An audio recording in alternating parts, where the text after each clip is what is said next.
इसलिए ये बात भी मत सुनना कभी किसी का कि देश बचाने कोई आएगा।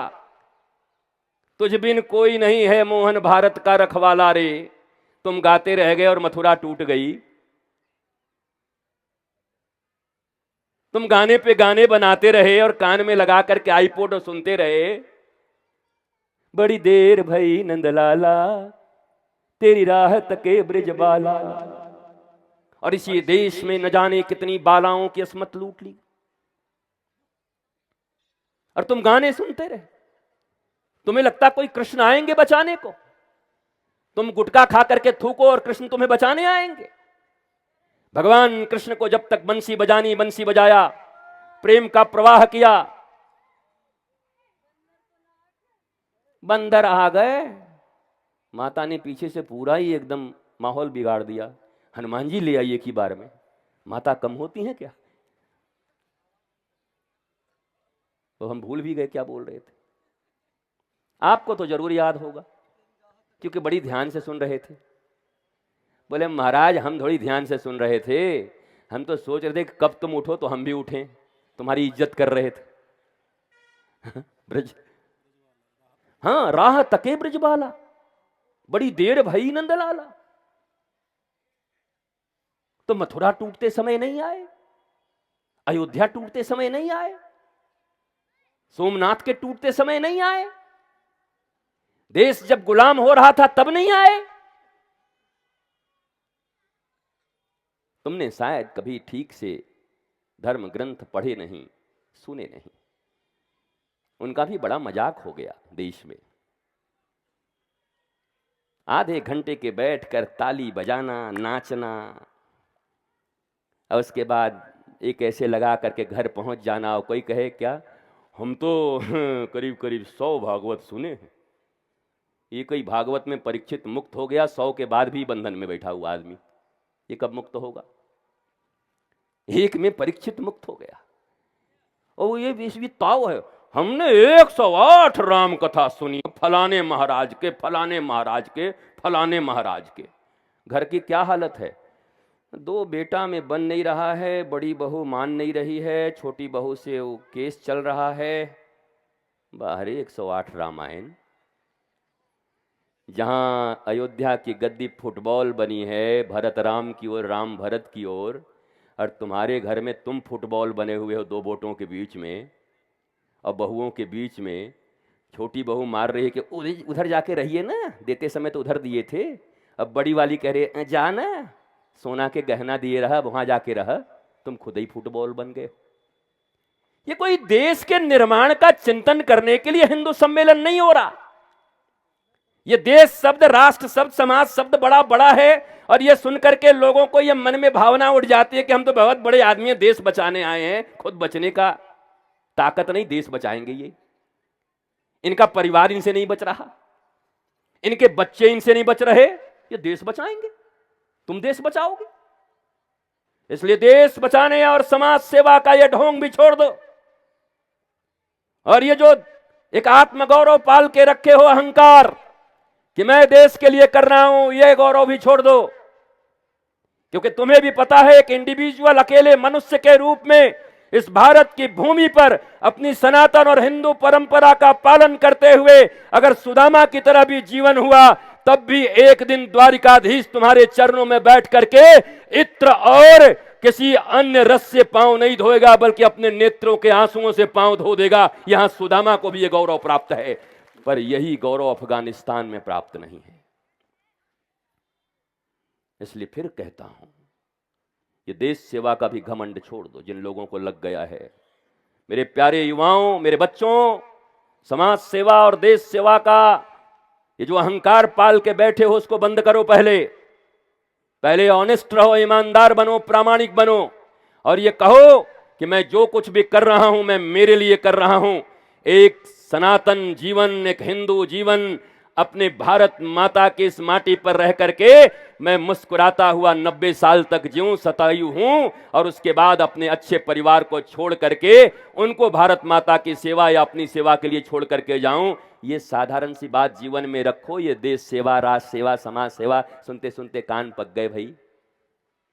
मौका मिले तो पूरा देश हड़प के बैठ जाओगे और देश सेवा कर रहे हो हैं? हम देश सेवा करेंगे, हम समाज सेवा करेंगे। माँ, आज के बाद मेरी एक ही बात लेकर के जाना, और मैं क्षमा प्रार्थी हूँ प्रांत प्रचारक जी से भी, और इनसे मुझे लगता है वो मुझसे बहुत सहमत होंगे, क्योंकि मेरा विषय बिल्कुल अद्भुत होता है कि कैसे विज्ञान संस्कृति हमें करना क्या है, कर क्या रहे हैं, पहले क्या इतिहास रहा, कहाँ गलतियाँ हुई और अब करेंगे। हम सोचते हैं देश सेवा करने के लिए बड़ी तैयारी करनी पड़ेगी, कल करेंगे, भविष्य का निर्माण करेंगे। मेरा ऐसा मानना है कि आप अभी और यहीं से कर सकते हैं। बस अपने मोबाइल का सही इस्तेमाल शुरू कर दीजिए, गैजेट का सही इस्तेमाल शुरू कर दीजिए, बुद्धि का सही इस्तेमाल शुरू कर दीजिए। वास्तव में अपने वर्तमान के जीवन को अच्छा बनाने का प्रयत्न और संस्कारी बनाने का प्रयत्न करना ही भारत माता की सच्ची सेवा होती है। अगर एक एक नौजवान अपनी जिंदगी को बनाए तो भारत माता की सेवा कर रहे हैं। अपने ही जीवन को बना लो। अपने जीवन में अगर गड़बड़ी है तो किसी भारत माता की सेवा तुम नहीं कर सकते। जो बेटे और बेटी कुसंस्कारी हैं वो क्या माता और पिता की सेवा करेंगे? तो रोती रहती हैं, बेचारे बाप रोते रहते हैं उनके घर में बैठ करके, कहाँ राक्षस पैदा हो गया। हालांकि ये बोलते हुए ये भी नहीं सोचते हैं कि तुम ही से पैदा हुआ। कई बार माता पिता को हमने सुना राक्षस पैदा हो गया, पर तुम्हारा ही तो है, तुम्हारे भीतर भी कुछ गुण तो होगा उसके राक्षसों वाले। तुम भी तो पालने पोसने में कोई गड़बड़ी कर दिए होगे ना। तुम भी तो खाली यही दिखा रहे होगे तुमको आईएएस बनना है, तुमको डॉक्टर बनना है, तुमको इंजीनियर बनना है।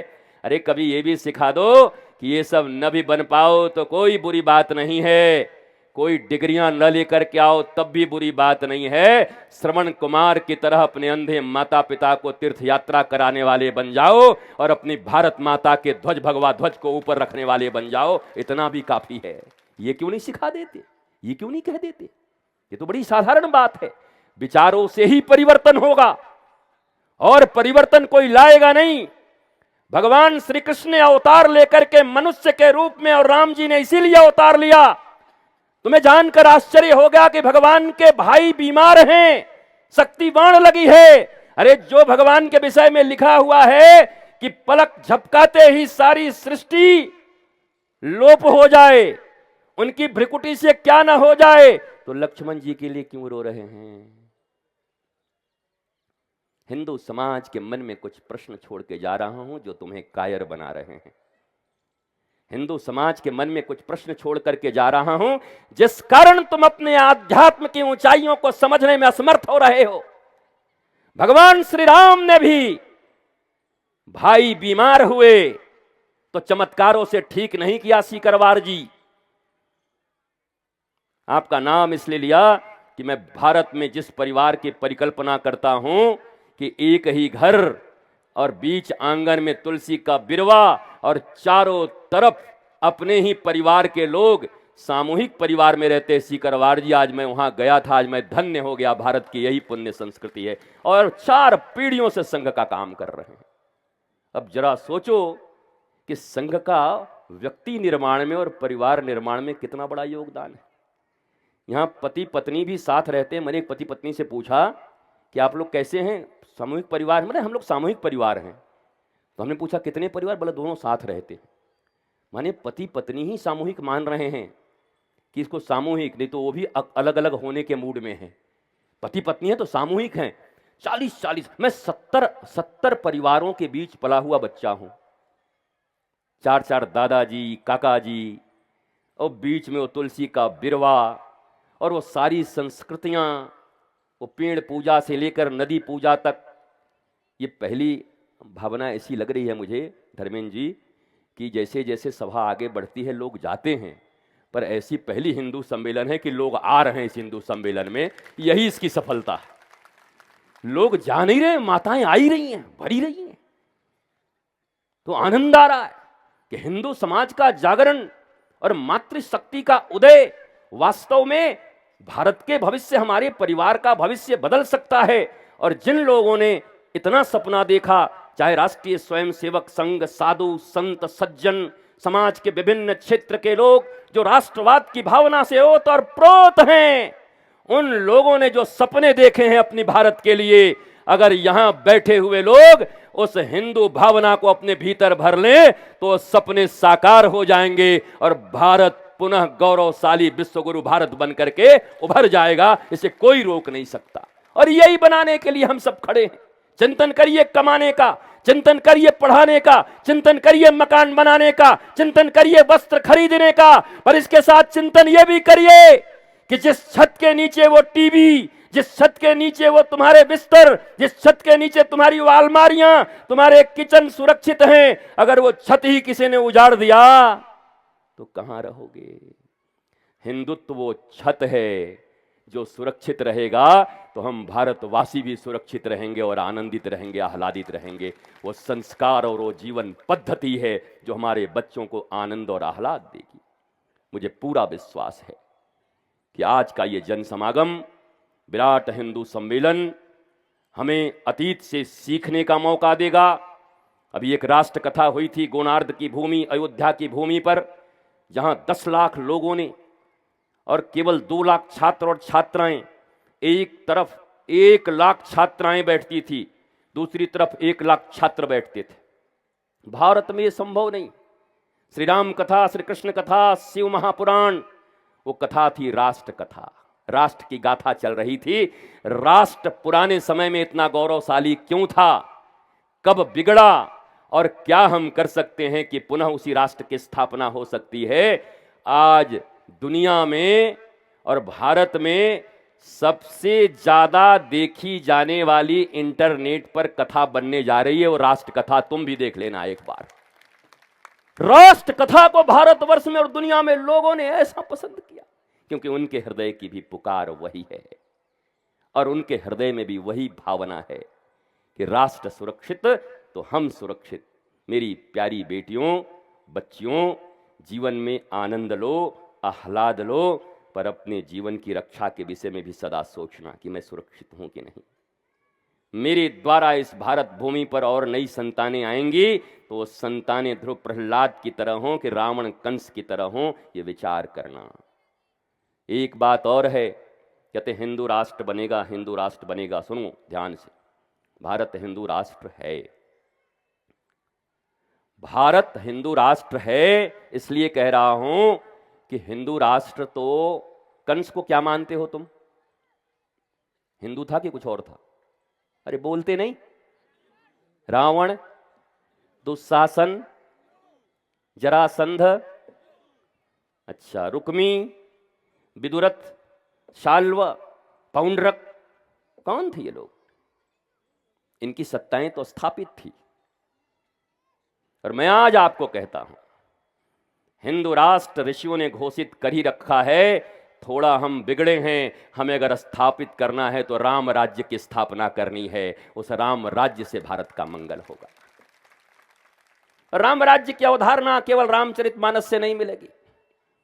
राम राज्य की अवधारणा कभी मौका मिलेगा आगरा वासियों और सिमरा वासियों तो तुम्हें कालिदास के रघुवंशम से तुम्हें राम राज्य की परिकल्पना उन्होंने क्या की है, राम और भरत के बीच संवाद क्या है, राष्ट्र में कितनी सुरक्षा होनी चाहिए, राष्ट्र का रक्षा बजट कितना होना चाहिए, राष्ट्र के निर्माण में कर्मचारियों की भूमिका क्या होनी चाहिए, कितने निस्वार्थ तुम्हारे साथ लोग होने चाहिए, कितने प्रतिशत और कितने पेमेंट वाले होने चाहिए। इन बातों का चिंतन किया है महाकवि कालिदास ने रघुवंशम में। हमने तो पढ़ा ही नहीं, हमने तो अपनी संस्कृति और समृद्धि के बारे में कुछ जाना ही नहीं। और ये टीवी इत्यादि होने से हमें लगता है कि जो टीवी पे आ गया वही सत्य है। ये टीवी तो तुम्हें असत्य से भी तो परिचित करा रहे हैं। इस टीवी के कारण ही तो अपने गौरवशाली गाथा को तुम समाप्त कर दिए हो। अब धीरे धीरे मुझे खुशी है कि कुछ वर्षों से भारत में कुछ अच्छी सुगंधित बयार दिखाई पड़ रही है सनातन की, और ये बयार अब छावा जैसे फिल्म बनाने को तैयार हैं और लोग देखने को तैयार हैं। फिल्में भी समाज का परिवर्तन कर सकती हैं, पर वो फिल्में बनेंगी तब जब उनके लिए अनुकूल वातावरण हम भारतवासी और हम हिंदू लोग तैयार करेंगे तब। और वो फिल्में फिर हमारे बच्चों का मंगल करेंगी। उसे देख करके हमारे बच्चे वीर बनेंगे, धीर बनेंगे, गंभीर बनेंगे, ओजस्वी तेजस्वी बनेंगे। हनुमान जी की तरह तब हम ये कह सकते हैं, बाल समय रवि भक्त चलियो तब तीनहु लोक भयो अंधियारो। बालक के समय में सूर्य का भक्षण कर लिया। सूर्य का अर्थ होता है ज्ञान, सूर्य का अर्थ होता है प्रकाश। अगर ज्ञान और प्रकाश अपने बच्चों को देना है तो बचपन में ही मुंह में डाल देना, बुद्धि में डाल देना, बाद में नहीं आएगा। हनुमान जी यही बता रहे हैं कि सूरज निगलना हो तो बचपन में ही निगल लेना, बुढ़ापे में नहीं निगला जाएगा तो संतरा भी नहीं निगली जाएगी, तो ऑरेंज भी खाएंगे तो चपुर चपुर हो जाएगा कुछ। तो सूरज तो हनुमान जी जैसा कोई तेजस्वी, ओजस्वी, धीर, गंभीर विद्यार्थी, सूर्य से जिन्होंने शिक्षा ली, ऐसे हमारे बच्चे बनेंगे तो हनुमान जी की तरह। देखो, एक अंतिम बात बोल के विश्राम करता हूं। दिल तो हमारा भी जम रहा है, क्या है, बोलने में आनंद भी तभी आता है जब खचाखच लोग भरने लगते। हम बड़े सौभाग्यशाली हैं कि खाली जगह भरने लगा है, पर मामला ये भी है कि जब तक भरा रहे तभी तक उठ के निकल लो। हाँ नहीं, खाली होने के बाद क्या जाओगे। हमारे ये देखो सारे पुलिसकर्मी खड़े हैं, सारे सब समाज के हम लोग एक एक वर्ग हैं। भारत का अपना कानून हो, भारत की अपनी न्याय पद्धति हो, भारत की अपनी शिक्षा पद्धति हो, चिकित्सा पद्धति हो, और ये सब तब होगा जब हम वास्तव में अपने हिंदू होने पर गौरव करने के साथ साथ हिंदू होना एक जिम्मेवारी भी है, ये हम समझेंगे। तब केवल गौरव से नहीं होगा, खाली चिर गर्व से कहो हम हिंदू हैं, उसके बाद कमला पसंद ले, कमला पसंद खाओ, गर्व से कहो हम हिंदू हैं, उसका बियर ढाल लिया ऊपर से उठा करके, काहे को हिंदू हो भैया तुम, किस बात के लिए। तो इन सामाजिक कुरीतियों से, जीवन की कुरीतियों से बचोगे तभी गौरव से कहो हम हिंदू हैं। और हिंदू होने का गौरव उसी को प्राप्त होगा जो अपनी संस्कृति को समझेगा, उसे अपनाएगा। और कहते हैं ना कि जो खाएगा वही समझेगा। रसगुल्ले पर प्रवचन करने से रसगुल्ला के विषय में समझोगे कि रसगुल्ला खाने से रसगुल्ला के विषय में समझोगे, बताओ।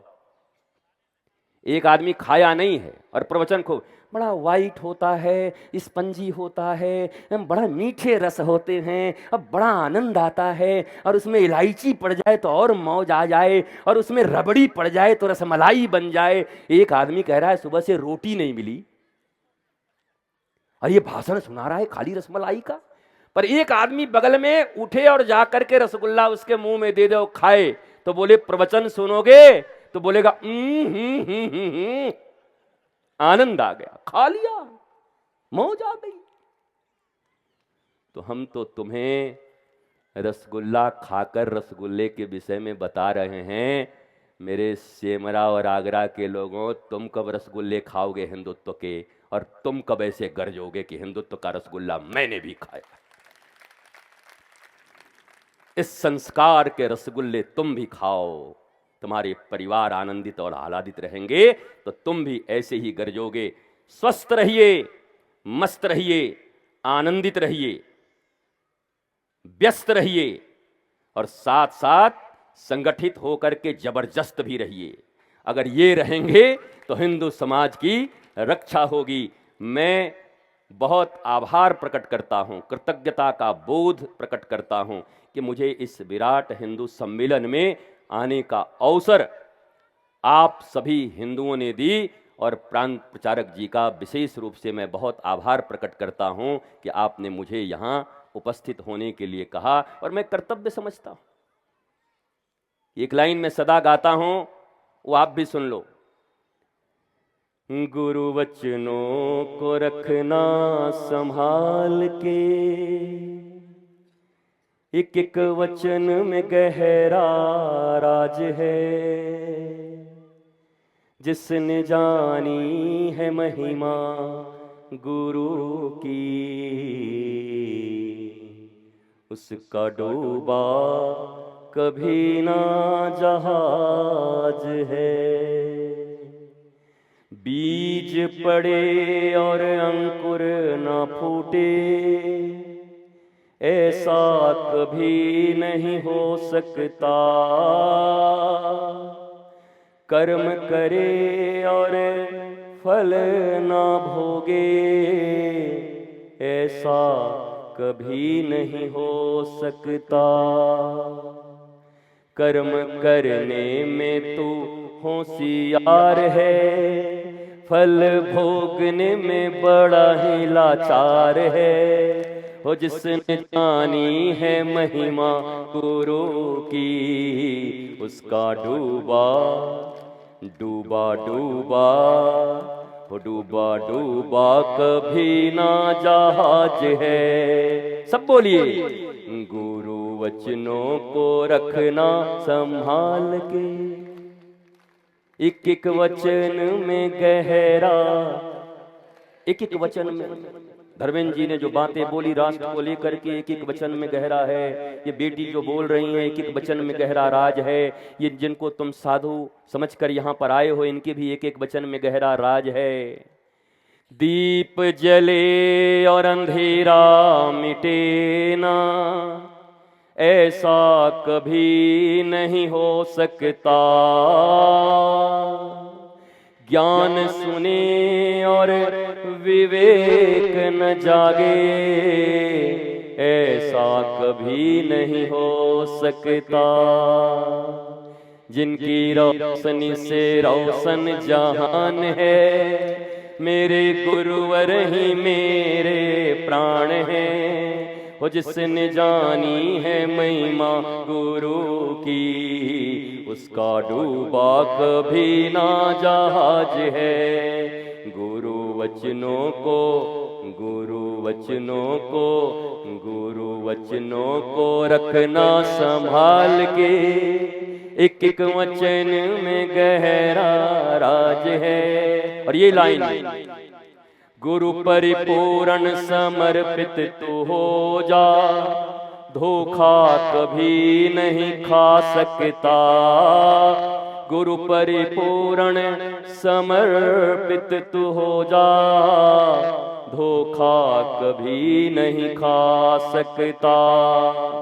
लक्ष्मण रेखा गुरु आज्ञा की हो तो, सत्संग की हो तो, सद्विचारों की हो तो, वो रावण कभी नहीं आ सकता, वो रावण कभी नहीं आ सकता।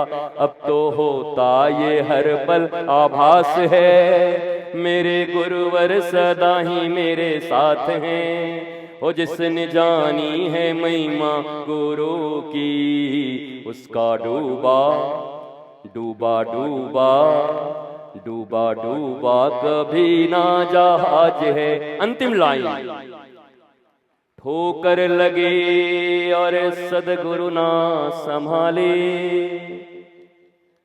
तुम बोल तो रहे थे कि बड़ी देर भई नंदलाला, तेरी राह तके ब्रजबाला, लेकिन तब भी संघ के नौजवान तुम्हारे घरों में जाकर, युवा सन्यासी साधु संत जाकर तुम्हें कहते थे कि अपनी रक्षा खुद करो, धर्मो रक्षति रक्षितः। तब तुमने सुना नहीं उनके वचनों को।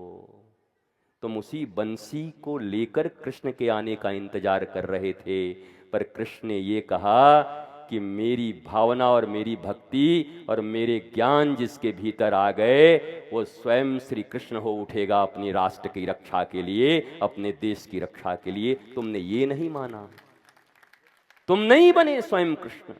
इसलिए अंतिम प्रश्न, ये अंतिम लाइन है, ठोकर लगे और सतगुरु ना संभाले,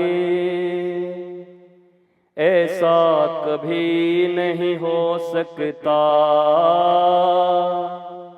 जब हम पुकारें और वो न आए, ऐसा कभी नहीं हो सकता। तो क्या करें?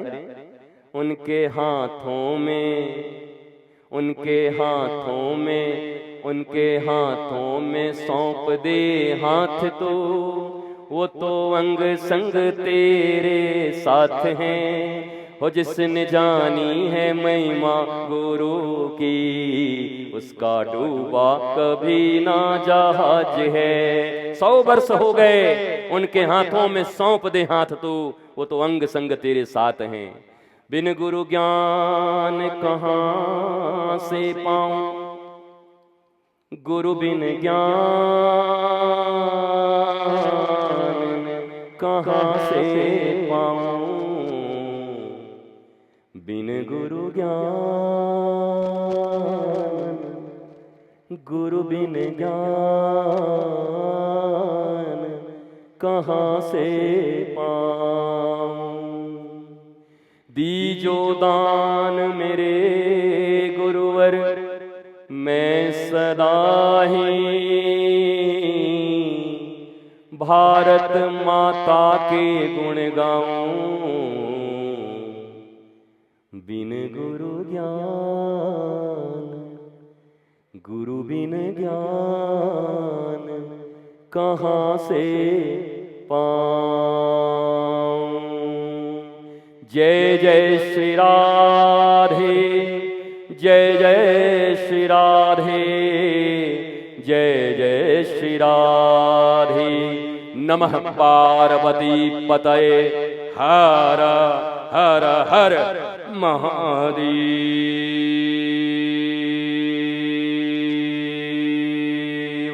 शंभो शंभो शंभो।